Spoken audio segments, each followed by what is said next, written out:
Une musulmane ne peut pas épouser un non-musulman. Je me suis mis avec quelqu'un qui n'est pas musulman, qui est sympa, qui est magnifique, qui est gentil, qui est heureux. Vous avez vu?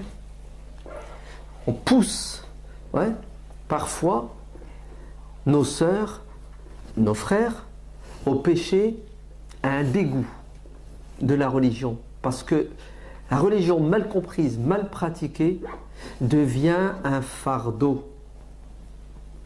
Un fardeau. La mixité haram, je ne peux pas parler avec une fille, les filles, elles doivent se voiler. Non, non, non, non, c'est pas ça qu'il demande aux filles. Elles doivent se bâcher, elles doivent se niqaber. Comment trouver? Non, c'est bon.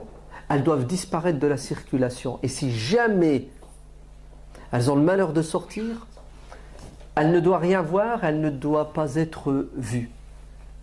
Ouais. La prison physique, psychologique, sentimentale. Catastrophe. Donc, les responsables des associations, les imams et tout le Bataclan, là, bougez-vous. Ouais. Ça ne sert à rien de faire des discours toute l'année, 52 khutbahs, qui parlent de tout sauf de ce qu'il faut. Ça ne sert à rien de mettre des obstacles aux gens sous prétexte que vous avez peur qu'ils fassent des péchés,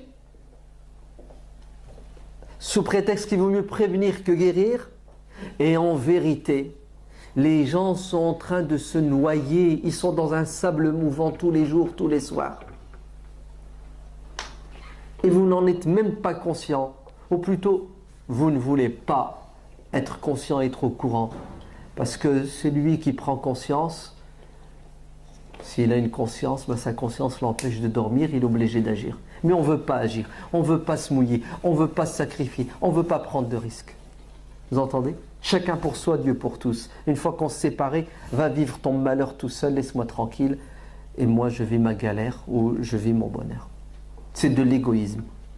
Ceux qui sont mariés là, vous êtes mariés.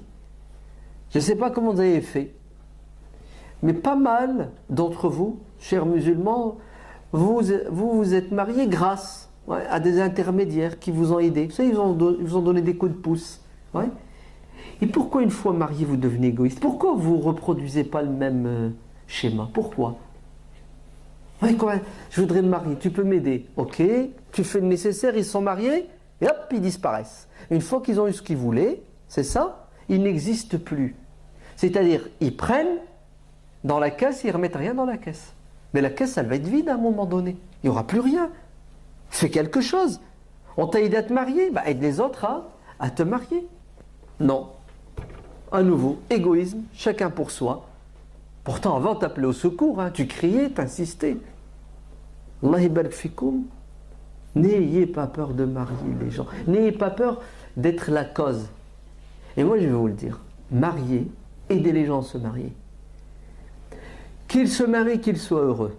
Et si jamais ils se marient et ils ne s'entendent pas, vous savez ce qu'ils vont faire? Ils vont se séparer. Et ça sera